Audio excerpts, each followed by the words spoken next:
ਬਿਸਮਿਲ੍ਲਾਹਿਰਰਹਿਮਾਨਿਰਰਹੀਮ। ਮੁਹੰਮਦ ਸਰਫਰਾਜ਼ ਜੀ ਇੱਕ ਵਾਰ ਫੇਰ ਹਾਜ਼ਰ। ਕਹਿੰਦੇ ਹੁੰਦੇ ਹੱਥਾਂ ਨਾਲ ਲਾਇਆ ਸੀ ਤੇ ਪੈਰਾਂ ਨਾਲ ਢਾਇਆ ਸੀ। ਇਹ ਜੀ ਪਪੀਤਾ ਪਿਆ ਜੀ। ਕੁਛ ਅਰਸਾ ਪਹਿਲੇ ਮੈਂ ਇੱਕ ਵੀਡੀਓ ਬਣਾਈ ਸੀ ਮੁਹੰਮਦ ਅਕਰਮ ਗੁੱਜਰ ਸਾਹਿਬ ਦੇ ਬਾਗ ਦੀ। ਬੜਿਆਂ ਚਾਵਾਂ ਨਾਲ ਲਾਇਆ ਸੀ ਇਸ ਬੰਦੇ ਨੇ, ਬੜੀ ਮਿਹਨਤ ਕੀਤੀ ਤੇ ਬੜਾ ਸਾਂਭਿਆ। ਅਖੀਰ ਮੈਨੂੰ ਪਤਾ ਨਹੀਂ ਜੀ ਲੱਗਾ, ਮੈਂ ਤਾਂ ਬਾਈ ਚਾਂਸ ਹੀ ਆ ਗਿਆ। ਸ਼ਾਇਦ ਇਹ ਵੀ ਨਾ ਚੀਜ਼ ਲੱਭਦੀ ਕੁਛ ਦਿਨਾਂ ਬਾਅਦ। ਇਹ ਹਾਲਾਤ ਹੋਏ ਆ ਜੀ। ਟੈਲੀਫੋਨ ਤੇ ਹੋਈ ਹੈ ਜੀ। ਇਹ ਬੂਟੇ ਏਡੇ ਏਡੇ ਹੋ ਗਏ ਇੰਨਿਆਂ ਮਹੀਨਿਆਂ ਦੇ, ਇਹਨਾਂ ਨੂੰ ਬਹੁਤ ਘੱਟ ਫਲ ਲੱਗਾ। ਕਈ ਉਸੇ ਤਰ੍ਹਾਂ ਸੀਗੇ। ਇਹ ਬੀ ਮਾਫੀਆ ਦਾ ਸ਼ਿਕਾਰ ਹੋ ਗਏ ਜੀ ਅਕਰਮ ਸਾਹਿਬ ਵੀ। ਇਹ ਦੇਖੋ ਇੰਨਿਆਂ ਮਹੀਨਿਆਂ ਦਾ ਹੋ ਕੇ ਆਏ ਸੀ। ਫਿਰ ਦੱਸੋ ਕੀ ਕਰਦਾ ਬੰਦਾ ਅਗਰ ਨਾ ਪੱਟਦਾ। ਤੇ ਹੁਣ ਇਸੇ ਤਰ੍ਹਾਂ ਮੈਂ ਖੇਤ ਦਾ ਵੀ ਨਜ਼ਾਰਾ ਕਰਾਉਣਾ ਦੋਸਤਾਂ ਨੂੰ।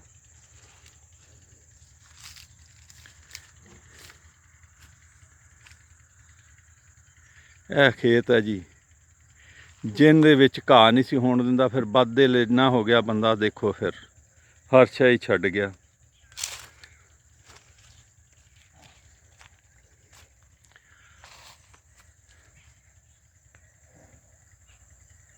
ਉਹ ਸਾਹਮਣੇ ਕੁੱਲੀ ਬਣਾਈ, ਉਹਦੇ ਵਿੱਚ ਕੁੱਤੇ ਰੱਖੇ।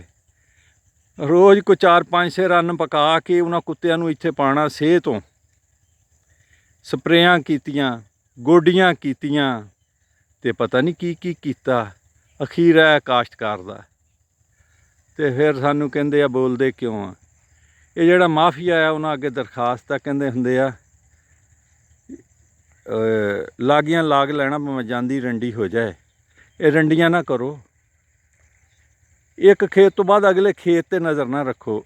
ਖੇਤ 'ਤੇ ਨਜ਼ਰ ਰੱਖੋ ਕਿ ਅਸੀਂ ਉਹਦੇ ਵਿੱਚ ਫਸਲ ਲਵਾਉਣੀ ਹੈ, ਨਾ ਕਿ ਤੁਸੀਂ ਇਸ ਤਰ੍ਹਾਂ ਕਰੋ ਕਿ ਉਹ ਵਿਚਾਰਾ ਜਿਹੜਾ ਉਹ ਇਲਾਕਾ ਹੀ ਜਿਹੜਾ ਬਦਦਿਲ ਹੋ ਜਾਂਦਾ। ਹੁਣ ਇਸ ਪਿੰਡ ਦੇ ਵਿੱਚ, ਇਸ ਇਲਾਕੇ ਦੇ ਵਿੱਚ ਜੇ ਕੋਈ ਕਵੇ ਪਪੀਤਾ ਲਾਣਾ, ਕੋਈ ਲਾਏਗਾ? ਕਦੀ ਵੀ ਨਹੀਂ ਲਾਏਗਾ।